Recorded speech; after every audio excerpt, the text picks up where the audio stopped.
এই মুহূৰ্তত মই উপস্থিত আছোঁ হাইলাকান্দিৰ এছ.কে. চিভিল হস্পিটেলত আৰু এই হাস্পতাল দেখা গৈছে যে ভয়াবহ বানৰ কবলত পৰিছে সম্পূৰ্ণ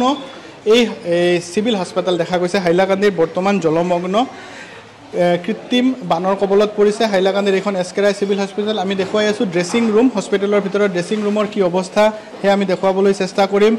কাষত এখন পুলিচ আউটপোষ্ট আছে এই হস্পিটেলৰ আউটপোষ্ট এই আউটপোষ্টতো দেখা গৈছে যে সম্পূৰ্ণ জলৰ পানীৰ তলত আছে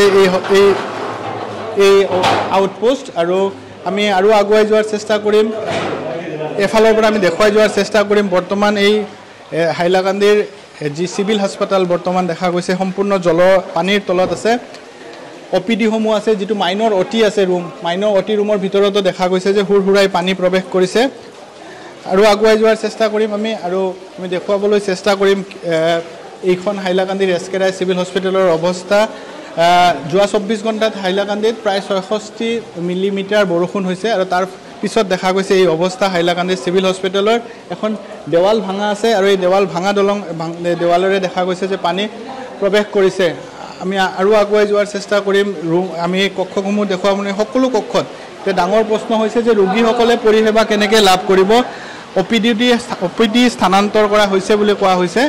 আৰু এয়া হৈছে ৰেজিষ্ট্ৰেশ্যন কক্ষ য'ত ৰেজিষ্ট্ৰেশ্যনবোৰ হয় এই ৰেজিষ্ট্ৰেশ্যন কক্ষতো দেখা গৈছে যে পানী আৰু পানী চাৰিওফালে দেখা গৈছে যে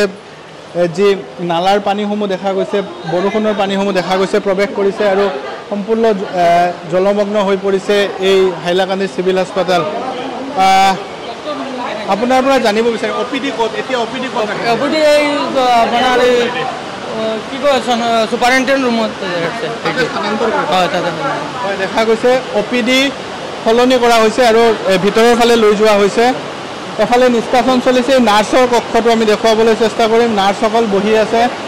হাইলাকান্দিৰ আমি ভিতৰত প্ৰৱেশ কৰাৰ চেষ্টা কৰিম হস্পিটেলৰ ভিতৰৰ এয়া দৃশ্য এয়া হৈছে নাৰ্ছসকল আছে আপোনালোকে কেনেকৈ ডিউটি কৰিছে ইমান পানী ৰাতিপুৱাৰ পৰা এনেকৈ ডিউটি কৰি আছোঁ আমিতো নাৰ্ছ হয় পেচেণ্টৰ কাৰণে এইখিনি কৰিবই লাগিব কি হৈছে এতিয়া অপিডি সলনি কৰিছে নে কি কৰিছে আপোনালোকে কৰা নাই অপিডি সলনি নাই হোৱা ইয়াতে কৰা হৈছে হয় দেখা গৈছে যে এই যুদ্ধকালীন পৰিস্থিতিত ক'বলৈ গ'লে পৰিষেবা আগবঢ়াই লৈ গৈছে হাইলাকান্দিৰ এইখন হস্পিটেলৰ নাৰ্ছসকলে কিন্তু এই অৱস্থা কিয় হ'ল সেয়া ডাঙৰ প্ৰশ্ন কিয়নো এফালৰ এটা দলং এখন দেৱাল ভাঙা আছে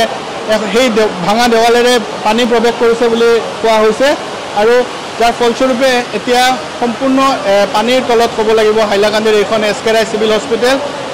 এই হস্পিটেলৰ বহু যি ৰুমত বৰ্তমান পানী সোমাইছে যিখন অপিডি আছে আউট পেচেণ্ট ডিপাৰ্টমেণ্ট সেইখন সলনি কৰি আন এটা ঠাইত লৈ যোৱা হৈছে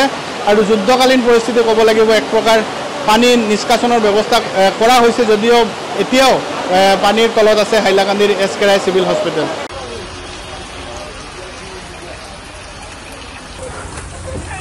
এই অভিজ্ঞতা লাগে ৰে এগুলো বড় ৰে